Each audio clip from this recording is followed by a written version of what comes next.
seguimos, 9:47 de la mañana. Estamos en plena Feria del Libro. Susana Canevaro está allí con capítulo 1 y vamos a saludarla. Hola Susana, buen día. Aquí nosotros. Hola, ¿cómo están? Muy Buen bien, día, ¿cómo va? muy bien. ¿Cómo va la Feria del Libro? Muy activa, con muchísimo Ujú. público, así que bien, creo que fue un hallazgo del lugar que hace que toda la gente se pueda acercar, porque, bueno, si bien Corrientes es una ciudad muy extendida, siempre el centro es como llama a todos, Claro. ¿no? Como pasa Susan, en todas las ciudades. Sí. ayer, bueno, hoy contábamos que algunas personas que tienen stands ahí señalaban que ya duplicaron las ventas del año pasado. ¿Estás viendo más o menos eso? Yo no participé el año pasado. Mm, Es desde hace 3 años que no participo en la feria del libro y en esta ocasión, bueno, me sumé, así que no puedo dar cuenta de esos claro. números. Pero lo que sí puedo observar es que hay mucho movimiento, la gente mira muchísimo, pero es muy cuidadosa a la hora Mm. de comprar. Eso sí es Entonces, importante, ¿Y ¿no? cuáles son los gustos, sí. las preferencias? También es una cuestión particular en mi caso porque llevé de la librería cosas que en otros lugares o en otras librerías no hay, que son las editoriales exclusivas de capítulo 1, como por ejemplo Blatty Ríos, eh, también El Caracol, eh, Impedimenta, perdón, y Ujú, varias otras como El Gato y la Caja, Claro. ujú, Godot. Es decir, material más preciso, más pocas cosas de más populares, digamos así, ujú. excepto por los infantiles que también elegí cosas distintas, como por ejemplo la cuestión de la identidad a través de los relatos, o también cuestiones que tienen que ver con la ciencia o la divulgación científica para niños. Así es que, bueno, en ese sentido no puedo decir los gustos en general, puedo decir Claro. lo que han elegido en el stand de capítulo 1, Ujú. sí. Bueno, los japoneses están pegando fuerte Ujú. las novelas de ese tipo, tanto las que son más fáciles de leer, digamos, como las que son más cultas, Sí, Claro. por así decirlo, novelas literarias, también. Y bueno. también llevé los clásicos de la literatura de todos los tiempos. Esos también. La Divina Comedia, por ejemplo, fue uno de los más pedidos. Mira. Mujercitas, otro. O Don Quijote de la Mancha, o Los Miserables de Víctor Hugo. Ese tipo de literatura creo que, bueno, fue la más consultada en estos casos. Claro. Bueno, ¿algo más ahí o pasamos al... Pasamos a las sugerencias, ¿no? Porque No, preparaste el algunas. tema es que como era el 14 de julio, le sugerimos a Susana Sí. que hable de algo que es muy específico, pero de que ella sabe y mucho por Mm, un montón de motivos, ¿no? Porque se trata de Francia y porque el 14 de julio fue el día de Francia, ¿no? De la famosa Ujú. toma de la Bastilla, ¿no? A partir de ahí Sí. surge la posibilidad de que nos puedas contar algo de tus lecturas y las posibilidades que tenemos de encontrarnos con escritores franceses en capítulo 1. Ok, bien. Bueno, justamente creo que no sé si fue creo que fue coincidencia que los escritores que elegí tienen que ver con un conflicto con esos tres principios de libertad, igualdad, fraternidad que promulga la Declaración de los Derechos del Hombre de la Revolución Francesa, porque son escritores, especialmente dos de ellos, Annie Ernaux y Patrick Modiano, que nacieron en 1945 y sus raíces no están de pleno, digamos, no son nacidos en el hexágono, por así decirlo, como lo llaman los mismos franceses, el hexágono, para hablar del territorio de Francia especialmente y no de las colonias, Ujú. luego, ¿no? Que después dejaron de ser colonias. Porque, por ejemplo, el caso de Annie Ernaux es el libro el que elegí, se llama El lugar, La Place en francés. Es una novela que la escritora hace transcurrir en 1967. Ella en su pluma, es una escritora autobiográfica en todos los casos y habla de la cuestión de la dificultad del ascenso social. Es decir, que desde ese lugar cuestiona estos principios, ¿no? De los que habla la Declaración de los Derechos del Hombre. Eh, Porque ella nace en un pequeño pueblo, y esto lo cuenta acá, por eso estoy contando más o menos la historia. Ella nace en un pequeño pueblo que se llama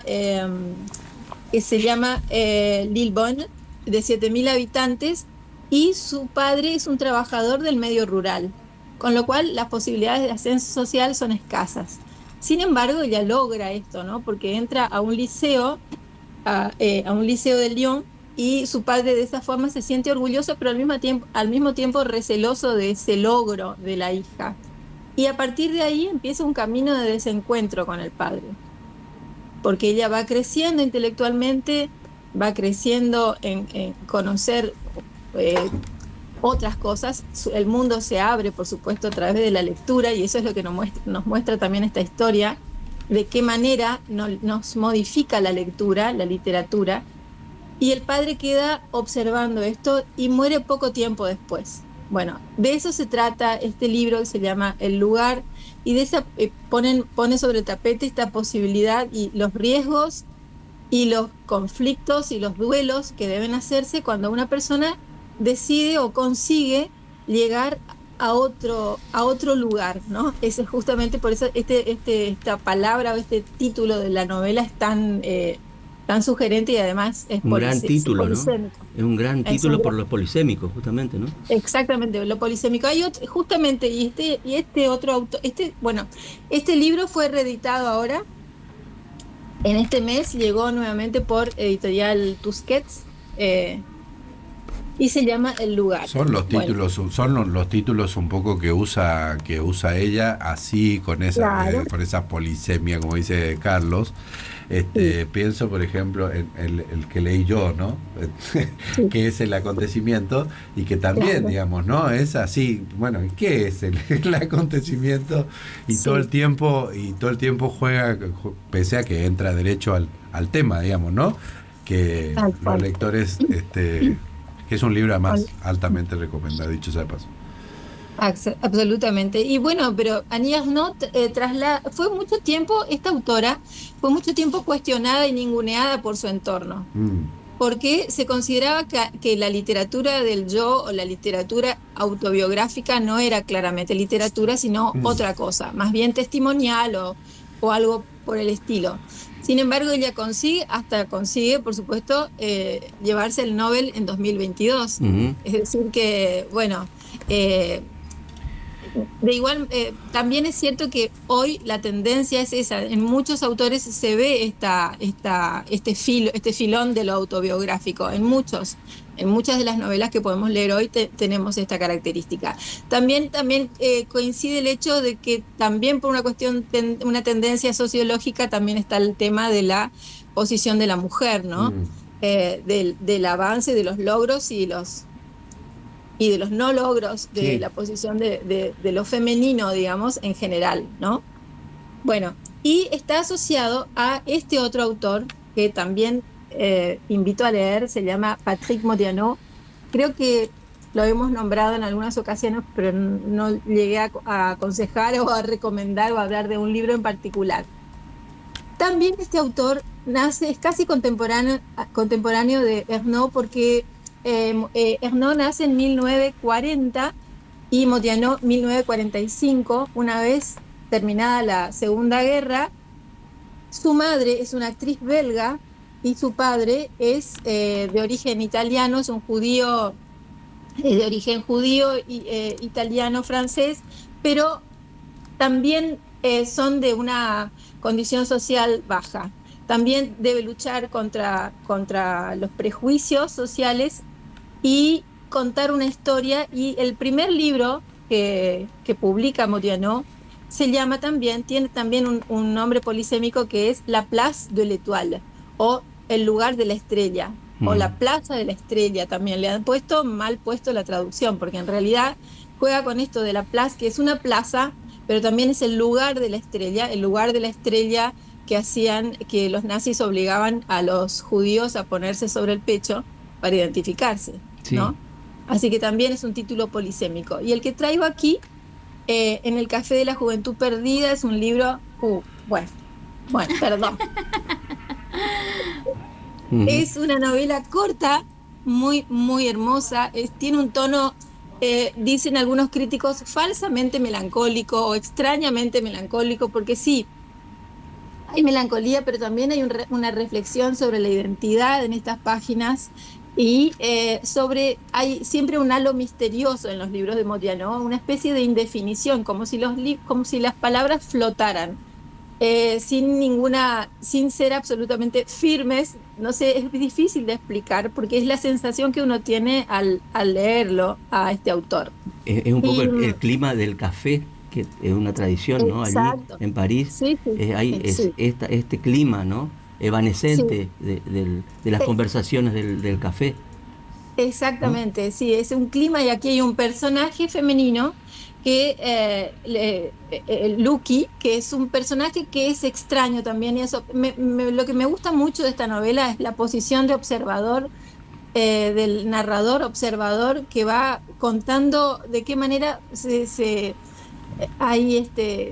van escondiendo las identidades de cada uno de los asistentes a este café Mm. y especialmente Luqui, ¿no? Y él mismo, que también esconde su identidad porque lo Mm. llevan en un momento a su casa y él dice que lo dejen en otro lugar, no quiere declarar en qué lugar vive, no quiere declarar en qué ocupa sus días. Él es un estudiante, pero no lo quiere decir, no sabemos por qué razón, pero luego sí, entendemos que se trata de un grupo que prepara lo que de luego sería el mayo francés, el mayo del 68. En estos años ya se va gestando este movimiento que luego eclosionó, ¿no es cierto?, en el 68, Donde el movimiento café, estudiantil donde y el lugar obrero. del café es simbólico, ¿no es cierto? Lo recordamos a Exacto. Sartre en ese café, Sí. ¿no? Y bueno, lo que tiene además de lindo lo de Modiano es que siempre su narración está ligada a escenarios de París, a lugares de París Así es. concretos, ¿no? A barrios, a calles. Él va transitando esas calles, va contando de los lugares y de esa manera uno vive de alguna forma la atmósfera de ese lugar, de esa Sí, sí. ciudad tan linda. Y él, para contar esta historia, empieza con una cita de Guy Debord, que es de donde él saca el título, que dice: a mitad del camino de la verdadera vida, nos rodeaba una adusta melancolía que expresaron tantas palabras burlonas y tristes en el café de la juventud perdida. Bueno, que es El Café de Lindo. la Juventud Perdida, es el libro publicado por Anagrama, que los invito a leer. Es cortito, está en la Feria del Libro, es uno de los que elegí para llevar, así Ujú. que está allá también. Y bueno, y hay muchos más. Por ejemplo, miren, esta que les conté de Modiano tiene mucho misterio y es una lectura corta y muy intensa, no intensa, sino, digamos, queremos saber de qué se trata. Nos va llevando, la narración avanza delicadamente, pero al mismo tiempo el misterio se va sosteniendo y luego la sorpresa al final. Y este libro, genial, para mí es uno de mis escritores preferidos, cronista. Está comparado, se llama El adversario, el autor es Emmanuel Carrère, está comparado con Sangre Fría, porque tomó un caso real, tomó el caso de Jean-Claude Roman, que fue un hombre que se hizo pasar durante más de 18 años por Ujú. médico, padre de familia, hijos, un entorno social respetable. En realidad no era médico ni nada, no era nada, nadie sabe que no era nada. Que iba a Entonces, trabajar a otro lugar, a un lugar extraño, a un lugar lejano de su sí, familia, ¿no? exacto. Y bueno, cuando él piensa que se va a descubrir esto, entonces, bueno, lo que hace es mata a toda su familia y luego es enjuiciado y encarcelado por esto. Es el caso que sigue en primera persona de Manuel Carrera, Sí. porque como Truman Capote, en la Sangre Fría también entrevista al acusado, ¿no? Sí. Así que es una novela que nos traslada un espanto casi quirúrgico, podría decirse, si se puede usar ese oxímoron, porque Ujú. es un horror tan mostrado así con tanta precisión que parece, bueno, es así. Va cortando y no brota la sangre, pero uno puede imaginar lo que hay detrás de esto. Por eso es tan impresionante. Una sugerencia para periodistas, ¿no? Porque Exactamente, esto sí, surge sí. de largas entrevistas, ¿no? Sí, sí, bueno, justamente en la feria me han pedido lo que siempre piden en la carrera de comunicación, que es Operación Masacre Sí, y A Sangre Fría. Me han pedido esos dos títulos. Bueno, yo a los chicos que me piden esos títulos les recomiendo leer El adversario de Manuel Carrera, porque me parece que en pocas páginas, es de una intensidad y logra esto también como cronista, que es Manuel Carrera. Hay otros libros de él que también tienen este tono, digamos, o esta cuestión de hablar de hechos reales, sí. como ¿De qué año es este libro? Este libro se publicó, a ver, porque traje algo que no es novedad, ¿no? Se publicó en el 2000, así que ya lleva 25 años. Claro, lo que pasa es que se toma, o sea, ¿por qué te van a pedir siempre los estudiantes nuevos? Te van a pedir siempre Operación Masacre, porque Sí. se toma ese libro, lo mismo que A Sangre Fría y Operación Masacre, se toman, digamos, como los dos libros que dan nacimiento a la no ficción, uno en Estados Unidos, uno acá en Argentina, y que como Sí. no se tocaban, digamos, Claro. ahí está la discusión de los padres de la no ficción Sí. en el mundo, y acá en Argentina, Rodolfo Walsh y Capote, ¿no? Exacto. Claro, sí, sí. Perdón, pero en realidad estoy viendo que este libro es de 2003, así que me corrijo. Ujú. Pero sí, entiendo el punto perfectamente. Nada más que me parece que es para abrir el panorama. No, No digo, claro, Claro. claro. Te dio claro. una Es sugerencia que, de lectura. es que dejaron una cantidad de huellas, digamos, ¿no? Sí, el punto. Esos padres después tienen una cantidad de seguidores, ¿no? Que hacen Así es. más o menos, porque por eso son los patriarcas, vendría a ser, Claro. de un Sí. género que después se retoma y con asiduidad Sí. después, ¿no? Sí, y por eso, ya que mencionás la cuestión de géneros, Francia fue, sobre todo en los años 60 o posguerra y durante mucho tiempo, fue muy innovadora en la cuestión narrativa. Así fue que surgió el movimiento de la novela nueva o Nouveau Roman, que jugaba justamente con el rol de los personajes, con la trama, dibujando altos retrocesos y avances en la historia, por ejemplo, quitando la identidad de los personajes y poniendo en primer plano la lengua, el lenguaje, ¿no? Eso fue una de las corrientes más fuertes dentro de la narrativa en el mundo en esos años, y hoy se le cuestiona a Francia esto justamente, que no se ven más que estos autores que hablan de desde lo autobiográfico, no se ve una corriente fuerte dentro de la literatura, ¿no? Ujú. Como fue este otro, por ejemplo, Georges Perec, que fue un absoluto creador. Él era profesor de geometría, fue profesor de geometría de Modiano. De Modiano fue el lazo que me hizo pensar en este otro autor. Y esta es su obra maestra. La vida, instrucciones de uso, es el último libro que escribe, donde hay un edificio, donde la trama es un edificio en el que uno debería imaginar la fachada cortada y ver las habitaciones de cada uno de los apartamentos desde el frente, y lo que pasa, las interacciones o lo que ocurre dentro de cada uno, es como una especie de rayuela. Que uno y después va contando con una estrategia particular de la narración, va avanzando de capítulo en capítulo. Es como dije, una obra maestra. Perec fallece muy joven, a los 40 y pico, y dejó este legado que hoy cumple 40 años de haber sido publicado. Así que también es un libro que invito a leer si alguien quiere salirse de la ese quiero, me dicen acá por mensajería, pero bueno, tendrán que pasar por capítulo. ¿Ese libro está en la feria? Bueno, ya que me lo pediste, lo llevo. Ahí está, teléfono. Bueno. Teléfono. También tiene un título muy sugerente, ¿no? Sí, claro. ¿Quién puede dar instrucciones sobre cómo usar la vida, ¿no? Está bien. Es algo curioso. Susana, como siempre, muchas gracias, y esta vez ustedes. muy particularmente gracias por aceptar este convite, que es hablar de algo que sabes y mucho, porque fuiste profesora. ¿Cuántos años? Bueno, muchas gracias ¿Cuántos a años ustedes, fuiste como profesora? siempre. Nos vemos. Hola, ¿me escuchás? Perdón. ¿Cuántos años fuiste profesora de francés? ¿Durante cuánto tiempo? Sí. 35. Ujú. No te quería decir, pues. Ah, bueno, está bien. Es una sordera temporal. Me parece que es una medalla que uno se pone, ¿no? Por Eso supuesto. sí. Muy que niña, sí. muy niña empecé, sí. No, no Lindo. me había recibido y el primer puesto que tuve como profesora fue en el liceo de Corrientes, en el Liceo Ferré.